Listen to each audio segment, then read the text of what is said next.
Hi, and welcome to the Positive Solutions for Families Train the Facilitator Orientation and Overview session.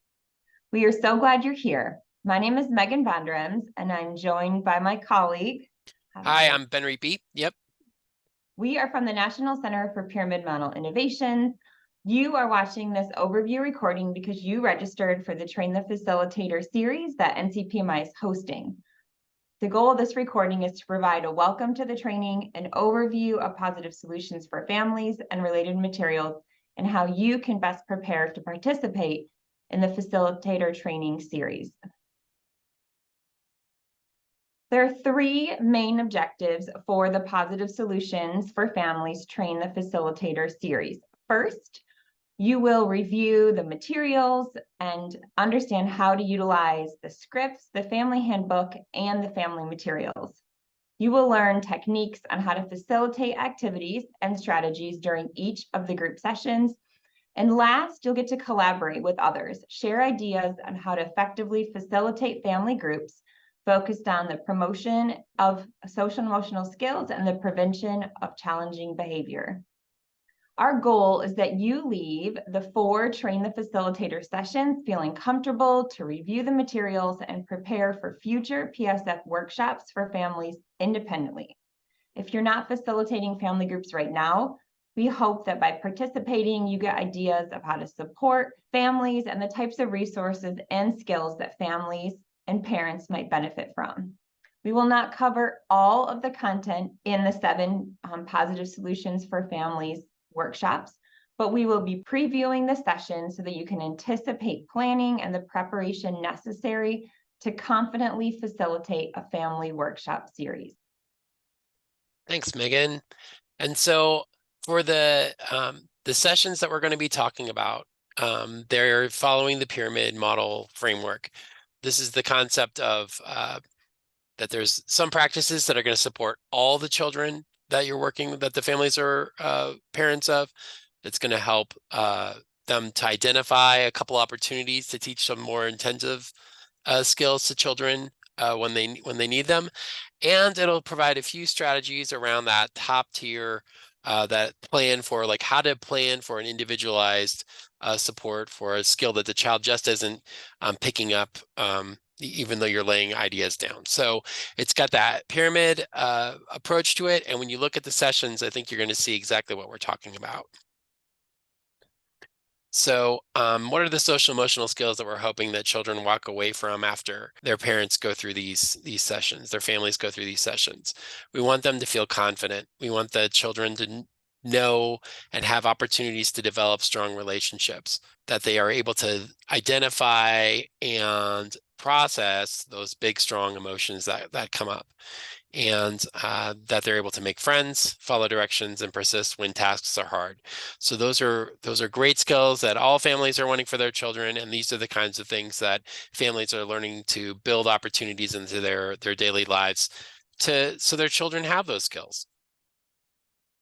So we're going to give you now an overview of what are the parts of the Positive Solutions for Families training, and what does that look like. So like we said, if you look at these, you can kind of already see where are the relationships, where are the environments. Those are those first few sessions. We're making the connection, helping families to connect with their child, helping them state things in a positive way so their child understands what they want versus what they don't want from them. It helps them to start thinking about behavior as having meaning versus just it's what an adult would do. Maybe sometimes children communicate in a different way just because it's worked for them in the past. And there's this new session. If you use the first version of Positive Solutions, this is a new session for you. It's on the power of routines, and this is one of my personal favorites. And it's this real opportunity to build on what the families are doing in their daily lives and plug in opportunities for children to learn skills. We all have events that go well or are challenging. And if you just tweak a couple of things, you can make your daily life easier. And it's based on the family strengths and the family's routines, not based on, just ours. Then there's teaching me what to do. We're fully in the second tier now. And then responding with purpose, and putting a plan together. Those tertiary skills. How do you help when a child has got these behaviors that you feel you perceive are challenging for you as the family member? So great process. Those are the sessions that we're going to be learning about in the calls. So what I'm going to do now is share with you guys a way to download the materials. All right, so you've got the NCPMI website, and up here there are several tabs, and it's under the Training and Technical Assistance tab. So you slide down to Trainers, for Trainers, click on that guy, and then you see several different trainings. There's the updated modules, which are glorious, but we're going to skip those for now, and we're going to go to Parent or Preschool Parents section. If you are providing the training in Spanish, you download the one that's written in Spanish. But if you are providing it in English, you can click on this and you can view the resource. And now you see I've got this zip file that's downloading in and it's like 5 hours left. So it takes a minute. Does take some time. And yeah, it's gonna take a bit of time, but don't worry. You have lots of time before the session starts. So the first resource that we have in that download is the Facilitator's Guide. It's got lots of really great ideas in there for you. So it's got tips for facilitation. It's got even methods for recruiting families. It describes the routines within the routines of the sessions, right? So the different kinds of group structures that you might use. It has little icons to help you identify those in your script. It's got examples of the activities that you're going to use in each session, so you'll know in advance when things are coming up. The family handbook, role play materials, and resources and material links. So this is a great thing to use well before your session, and it's also a great thing to use just before, like a couple days before. You double check you have all your materials, all your ducks lined in a row. So what are some of the tips that it talks about?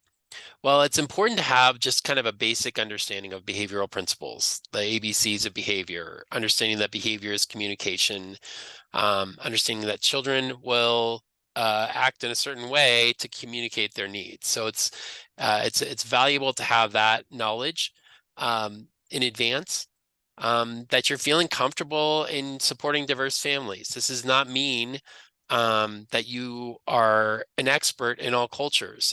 Rather the opposite, that you're humble about your knowledge of families, and you know that they have strengths, and you're excited about the opportunity to learn from the wisdom of the families you're working with. Our stance when we're working with families is not that we're the expert coming to save them from themselves, but rather that we are working with them to identify their own opportunities to develop routines that fit their family better. That's the stance that we're taking when we're working with families. Experience conducting group workshops is really valuable, and what's fortunate about the new updated module or sessions is that it also helps with this organization piece, that it's got it all laid out for you, and that you can use your ability as a facilitator to really consider the families you're working with and make adjustments based on that knowledge. Also, in those later sessions, the ability to guide families in developing a bit of a plan, that's really valuable things. If there's a piece of this that you're feeling less confident with, this is a chance for you to go and work with your coworkers, those folks that you know have a lot of knowledge in those areas, and develop those. It's also a suggestion that we have that if you can get families to be involved in the facilitation as well, it's really valuable to have them working with you in this process. It adds a lot of clout to your what you're sharing with families, because they know for sure that these folks have experience with this as well. A couple of tips that they have around recruiting families. There's more in there, but using your personal context is valuable. Flyers and announcements. My favorite non-example is like when I was a preschool parent of a preschooler, and they would like put flyers on the wall, right? And they would be in pretty colors, but I would ignore them because I would walk into the classroom and look for my child, right? And I'm trying to reconnect after a long day. I'm not noticing the one flyer that they have for a family event or whatever. And so finding out the day of is not going to lead to lots of participation, but using those contacts that you have with the families, letting them know about these. You can use flyers and those things as well, but like letting them know personally that these things are coming up, and then reminding them over time is really valuable, so that families have a chance to build those things, build those times in to participate. Some families will benefit from incentives, things like food, childcare. Those are great incentives to weave into it. So that the family knows my kid's going to have a great time. I'm going to learn some new stuff, and I get a slice of pizza or a bagel or a salad or whatever. Like there's lots of ways of incentivizing the training that are meaningful for your families, and those are helpful. So it provides lots of ideas on how do you encourage families to join in and participate in it. And I think that first one is probably the most important, is that you've got people who know, or there are people that they trust, other family members who've gone through it, who say this is really valuable, it's worth your time. Those are great ways of getting people to decide, I'm gonna take a bite out of this apple. I'm gonna try this out. Thanks, Okay, Ben, Megan. for walking us through the facilitator guide. A very helpful resource for you as you look through the materials and get ready for the facilitator training that's coming up. We just want to give you a gentle reminder, and this is in the facilitator guide, but just to start thinking about when you are exploring running a positive solutions workshop for families, that the content gives family members general information on key strategies. So they are resources and strategies and skills that can be used with all children. Positive Solutions for Family was not designed to offer families specific advice on individual issues or behavior concerns. It's not full of individualized support. And so as you're reviewing the facilitator guide, there are those nudges around facilitator skills of being connected to the community in which families are coming from, knowing what local agencies and services are available to families, that you can be that resource, that connection to assist families who have complex support needs or children with challenging behavior that require that individual consultation by a professional. So that is included in the facilitator's guide, but it's something that we wanted to call out and bring attention to as you prepare for our facilitator training. So Ben walked through all of how to download all the material that's included in the PSF package. As you dig into those resources, you will find facilitator scripts. So the PSF is a scripted workshop series. The scripts contain the helpful information that really are about how to prepare for each session. Each session script has the same layout and format. So first, you'll want to review the objectives for the session. So the objectives are listed at the beginning of each session that tell you what are those big picture goals that families will walk away with, kind of meeting those goals. And we want to make sure that you have kind of that background knowledge in those topics that are covered for that session. There is a suggested agenda that has the flow and the content of activities with some broad suggested times, kind of allotted times for content. Those times per sections are meant to guide you in planning, knowing the factors, things like group size, participation, or where questions and discussions may take you or come up in the session might alter those suggested times. The bottom section of that script allows you to preview what you need to prepare for the session. So what materials you need as the facilitators. There will be facilitator materials. For example, in session 1, you need the PowerPoint, the family handbook, chart paper, markers, tape, and role play cards. That's different than what you will need to prepare for the family. So before each session, there is a list of this family materials that are needed. For example, in session 1, you need to provide each family with a handout providing positive feedback and encouragement. And so that's just some little visual cues to help you as a facilitator prep and prepare for each session. The scripts are set up in a way that are pretty easy to navigate visually. As you go through the script, you'll see that the slide families will see during the session is visible to you. It organized in sections. So you can see that the blue header kind of marks the different sections. And then you'll notice the script. So there are scripted for you to read as the facilitator. There's also facilitator notes. So there are places within the script where there's suggestions, tips, reflection questions that you as the facilitator can draw on as you kind of gain your facilitator skills throughout the process. The other thing you'll notice throughout the scripts are these icons. These are meant to alert you to the different types of activities that take place in Positive Solutions. So this is geared towards the adult learner. And so there's activities that adult learners are going to connect with. So there are times when you are using chart paper, you are doing a role play. We have what we call apply it and try it activities. We'll talk about those in just a minute. There's the icons for a discussion. So it alerts you when it's time for the family members to talk amongst themselves. It alerts you when there's a family handbook activity coming up and when there's time for group activity. So those are just those visual cues for you as a facilitator when you're in the scripts to help prepare and know what's coming up next. The different activities vary from session to session, but they generally fall in the 6 categories. So I want to give you a little kind of background about each of these activities so that when you jump in the facilitator training series, you have a kind of knowledge about what activities you will be learning about in that facilitator training. So each session includes some sort of self-reflection, whether at the start of the session or in an affirmation activity.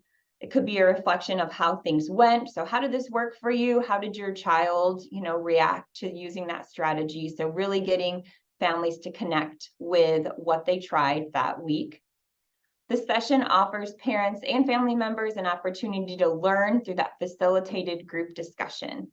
Your task as the facilitator is to guide the discussion so that all family members can explore those issues and kind of come to an understanding of the positive parenting practice that's being promoted.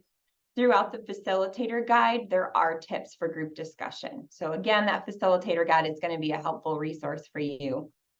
Role plays are included. There are 2 role plays within Positive Solutions for Families. Those include scripted lines and assigned parts. They usually provide non-examples and positive examples for participants to react to. So a participant might act as the child and another participant acts as the family member. And then possible discussion questions are provided to prompt participants to discover what that positive parenting practice is. And so as you go through the facilitator training, we'll unpack some of those role plays and talk through how you can get family members engaged in those role plays. The purpose of brainstorming, which is found throughout Positive Solutions for Families, is to let participants freely flow their ideas. So we want to discourage premature evaluations or make comments on the items that we're listing. And there are directions in the script. So if you are to record the brainstorming ideas, it lets you know, use your chart paper or however the process you've developed to record those brainstorming. And then last, each session has an accompanying apply it and try it activity. So I love this as a way for families to take the materials they've learned in Positive Solutions and try it at home. These are activities that track their experiences with a new parenting skill. Those home activities, they're not required, but when family members do take the time and effort to complete them, we want to make sure that we're acknowledging and reinforcing that. So those apply it and try it activities. We end each session with one of those activities and we bring it back at the start of the next session with a reflection on those activities. So here you'll see just some examples of the PowerPoint slides that are included in the PSF package that you'll download. The PowerPoint slides are designed to keep things visually consistent for families. So the design relies heavily on visuals. There's limited text. So just as children benefit from those consistent visual cues, so will we as facilitators, and so will the families in the group. Here you'll see a few of the slide formats. For example, the affirmation slide that we've talked about, that looks the same in each session. The home activity, the apply it and try it review, are included at the end of each session to remind families what the goal is for the coming week. Then continuing on that theme of consistent presentation, the agenda for each session has that same similar presentation. You're looking at the slide for the agenda in session 3. So this agenda that families see aligns with the agenda that's in your facilitator script so that everyone knows what's going on during each session. And then one of the exciting revisions to Positive Solutions parenting materials is the family handbook. So this handbook is meant to be used during the sessions and becomes kind of the brainstorming and planning document for families. So this does not contain resources. Those are, as Ben mentioned, in the facilitator guide, where you can locate the resources needed for Positive Solutions. And we will talk all about those materials in the full training. This handbook, we encourage you to look at it and so that we can be purposeful in its use. Families use it during the session, and then they can refer to it at home as they attempt the try it, apply it activities. Here are a few tips as you think about material preparation. So as you're reviewing all the contents that you downloaded, each family participant will need a handbook. The design was formatted to accommodate black and white printing. If you download the family handbook, you'll notice that the pages are organized by session and activity number, and you can have options for printing. You can put it in a notebook, you can have it bound, you could put it in a booklet format with staples. So you will need time to process how you want to use this family handbook. Any family resource and material are to be shared separately from the handbook. And here's a little sneak peek. So you can see kind of the defining purposes, that it's for reflection and planning. It's less about like a paper pencil activity and more about like what can we as family members take away from the session so that I can implement or try something at home. Thanks, Megan. And this last resource is the Family Routine Guide. And it, again, is one of my personal favorite pieces because it takes the concept of some of the behaviorist concepts and helps families to, in a family-friendly way, look at their daily routines and what are opportunities to teach these new skills. So let's have a glance. So it's got what's the function of behavior or the why of the behavior, right? So for families, they want to know why is my child running from the bathroom when it's time to brush their hair? And this just sort of lays it out for them. Your child does not like to be touched, or they don't like their hair pulled, right? Like, so they realize, oh, yeah, that makes sense. And then it provides them ways of thinking of it using the ABCs of behavior, using prevention strategies, using new teaching skill strategies, and using new responses to the child behavior. So it helps families think about what are things I might do to prevent the running away from the brushing hair. Maybe I simplify it by making your hair shorter. Maybe your hair all the way down to your middle of your back isn't great for this specific child at this specific time. And so we cut their hair a little bit shorter. Or maybe we do a game like mirror, mirror, and the child is going to learn it that way. So this helps families to think about that. It also helps them to think about, pitfalls. Like if you're going to teach mirror, mirror, you have to actually teach it. They don't just know it automatically. And it's not that they don't like the game, it's that they don't understand the rules. And so it helps families to think about that and think about new responses. Like if you're teaching a new game and you're learning the new steps, you want to reinforce the kid for using some of the new steps. They're not going to use all the new steps, just like you can't play Monopoly. You don't learn the rules just by reading them. You have to learn them. You have to practice and you have to play a little bit in order to get good at that game. Hair brushing, same thing. Teeth brushing, same thing. So it's a great tool for families to be able to use. They can use it with a little bit of your support at first, and then this is one of those tools, like all the tools in Positive Solutions, that you may see uses for outside of the training, right? Anyway, but this is a family routine guide is definitely a fan favorite. So moving on, you've got the how to prepare for sessions in the trainer script. This is a great thing to look at 2 days before and morning of, right? So what are the objectives that I've got to learn about? What are the materials? Do I have the family materials that the families are going to use? Do I have my materials that I'm going to use? And again, like Megan said, do you want to adjust your agenda? So you're gonna click on, you want to download Zoom if you have not been in a Zoom meeting before, or if you haven't used the Zoom in a little while, you do want to try practicing that just a little bit first so that you can get in right on time. And we are so excited to see you at the first session. So thank you for your time. Everyone be well.